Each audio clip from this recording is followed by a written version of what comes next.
Coach, how would you describe the relationship between the quarterbacks and Terry? How they're kind of clicking right now? They've been great. They're very encouraging with each other. They're coaching each other. I really like. They come in and they get extra work, more meeting time on their own. So I've really liked the continuity in that room. It's been good. How's Terry's leadership toward that end? Good. You know, I'd like to see him be a little bit more vocal at times, but you know, like I said last time, you know, it's his team, and you know, I think he's doing it with what he's doing out there. He's a lot more consistent. Things have been a lot better in the passing game, and yeah, you know, he at times he'll be that giant leader that you want, but I think it's just his actions and what he does that he does, and he's just not that guy that's going to hoot and holler. You know, Steven Johnson was a little bit that way, but Steven got into that second year, and everybody knew with Steven who it was, and I'm hoping that's going to be the same thing and carry over with Terry. How does Lynn Bowden figure into the quarterback rotation? Well, like everything, you know, you want to try to get, you know, a guy that can make plays. We're going to get him the ball any way that we can. So we're going to have him touches from everywhere, whether it be, you know, the X, Y, F, Z position. We'll have him everywhere. Quarterback, running back. He's going to be in a lot of different places. Eddie, how do you feel like the offensive line is right now compared to where they were a year ago? I think we've got a solid offensive line. I like the continuity there. Last week I talked a little bit about that. I think we got 8 right now that are playing winning football. Got a chance for 9. I think as we get going and we get into maybe game 5 or 6. But when you got 8 that are playing winning football, you can get a rotation, especially on a hot day, and get guys to get some of that experience, and then, you know, it'll help them for the following year. Eddie, besides Lynn, who's having a good camp at receiver? I think you know, you got to, you know, right now the most consistent maybe Josh Ali. I do like what's going on with Ahmad Wagner right now. He's really shown up. Bryce Oliver has gone out there, and then today the one that people really maybe don't talk about enough is Alan Daly. I'm going to tell you something. He's had a kind of a quiet camp, but every time you turn the film on, he's doing the right things, making the tough catches, and today he had a heck of a practice. So I really like the guys that are around him at the receiver position right now. They're starting to make some plays for Terry. Alan looks different physically. Is he one that's really benefited from? Who? I'm sorry. Alan, the work in the off season, has that helped him? Shoot, Coach Ed's done a great job with him. You know, he looks like a, you know, that medium-size H guy, you know, and F inside. But the thing about Alan is that Alan can play outside too, because that's where he started. So we can kind of move him around too and feel very comfortable.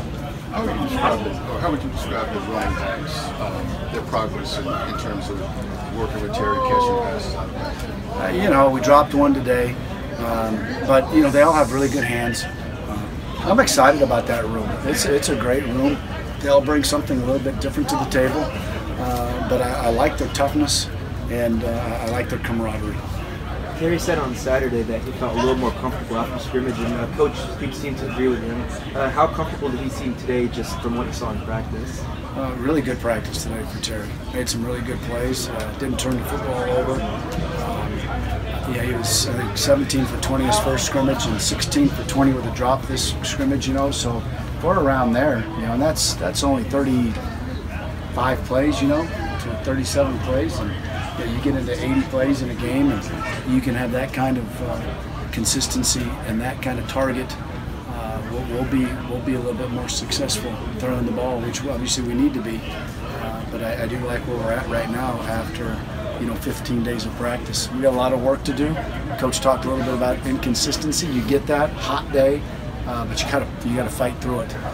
And if we can make the routine plays, I think that's going to be the difference in this offense. Making the routine plays, being fundamentally sound, technique, and if we'll do that, I think we got a bunch of guys that are going to give great effort, and we're going to be physical. And I think we got guys that'll make plays. And, you know, B.J. Alexander had another thing with Cleveland Thomas. We don't hear much talking about yeah, but he appears to be consistent. You know what? 2 days ago, Cleveland had a really great practice.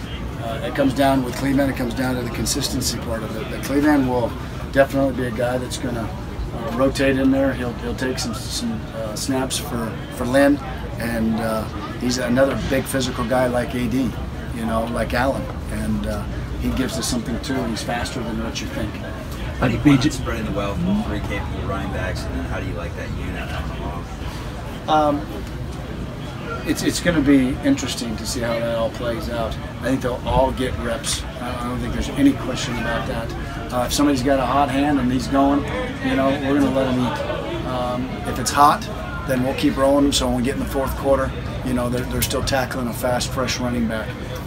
But together as a unit, I love them. Love where they're at. I like the physicality. They're learning the offense. And you got 2 redshirt freshmen in there. And they're not acting like it, and I really like that about them. B.J. Alexander's name hasn't come up a great deal. Notice he had a real competitive play catch earlier today. Is he in that mix or on the cusp? I'll tell you this, after the last 2 days he is. He's one of those guys that I did not mention, but he did. He finally, the beginning of it, he'll tell you, he was so inconsistent. Make 3 plays and do something, you just go, man, this guy's not ready. But his last 2 days, he has made a jump, and that's good. He might be one of those guys, maybe he's not ready. We'd love to get him in there the first game, but if he doesn't, he can't get discouraged, because he's one of those guys that can be sneaky when we get ready to go, because he's gaining confidence every day. As a true freshman, how do you see Tay-Tay Cruz coming along?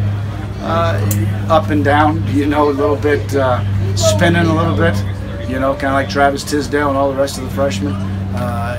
They get overloaded, and then that's when you see the fundamentals and technique go down. At the beginning, but you see flashes, and he's going to be a really good young receiver. With Briggs and Upshaw, how often do you plan on playing them both on the field this season? Depending on what they're doing on defense, but I could see us in 12. We can do a lot of things with those guys. They both can run, and you've got Brendan Bates out there that really is doing a good job, and Drew Schlegel. He's a guy that's having a heck of a camp. So we've got, I think, some tight ends that can put some defenses into a bad position in terms of what they're doing, because they can run. They can spread the field out, and they can run vertically. Okay, folks, thank you very much. You need to get